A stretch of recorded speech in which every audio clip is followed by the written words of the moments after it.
or we can have the courage to change.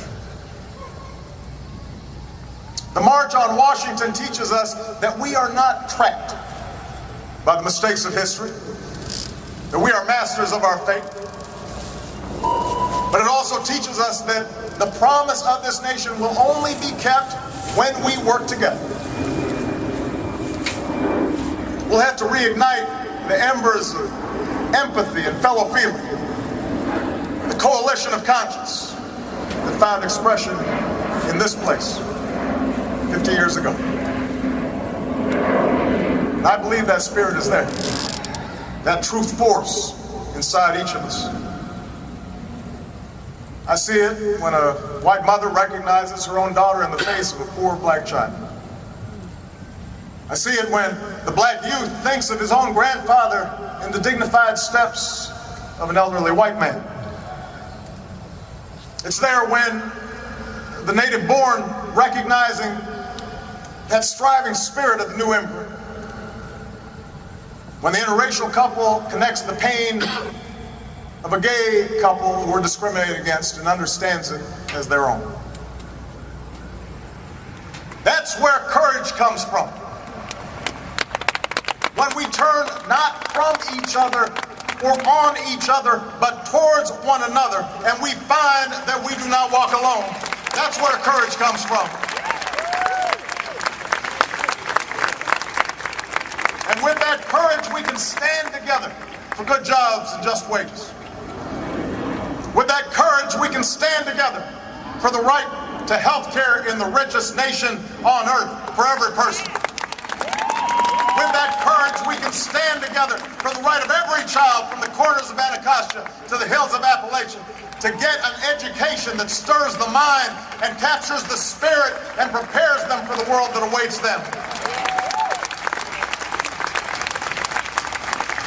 With that courage, we can feed the hungry and house the homeless and transform bleak wastelands of poverty into fields of commerce and promise.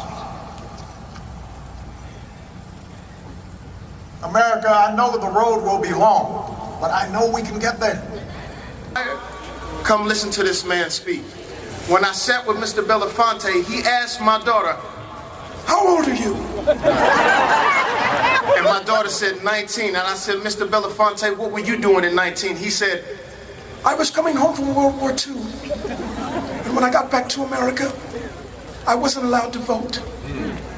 So I love my country, I love America, but I realized that I had more work to do.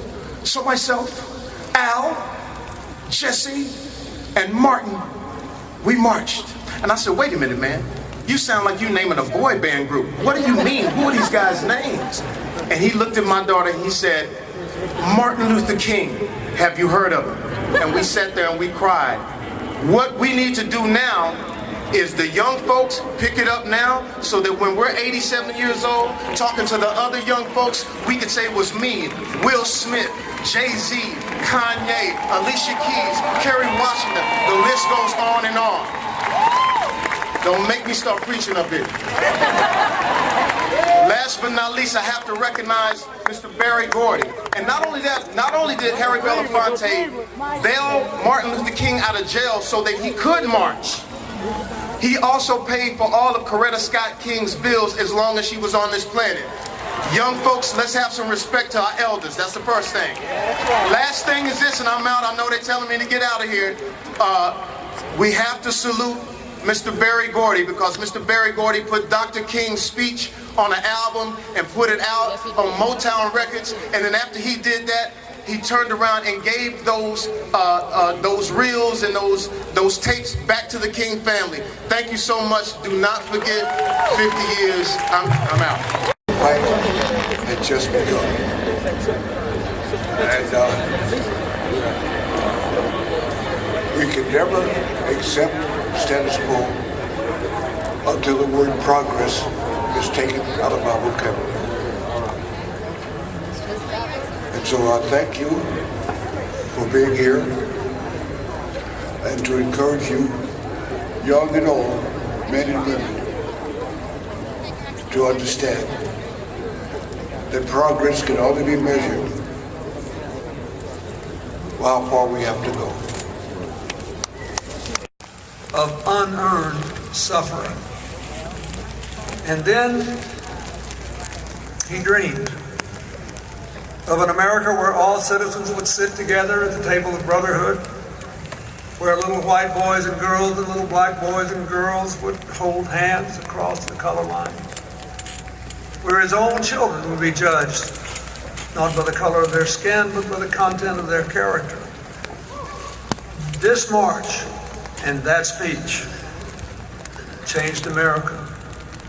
They opened minds, they melted hearts, and they moved millions, including a 17-year-old boy watching alone in his home in Arkansas.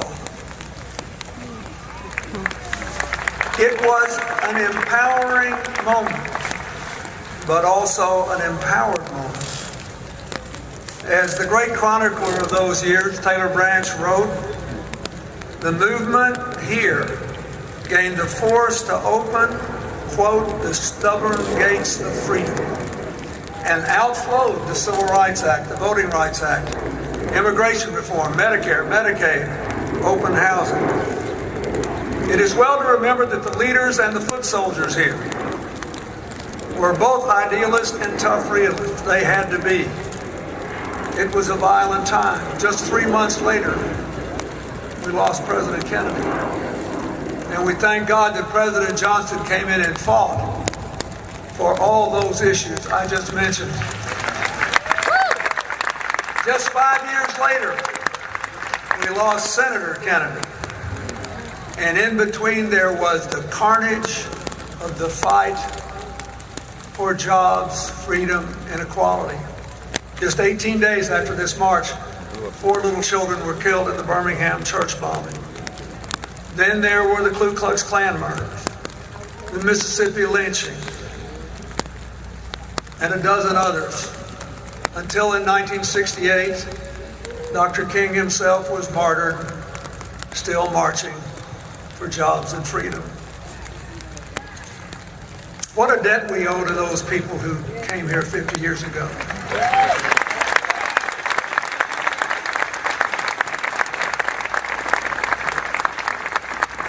The martyrs played it all for a dream. A dream, as John Lewis said, that millions have now actually lived. So how are we going to repay the debt?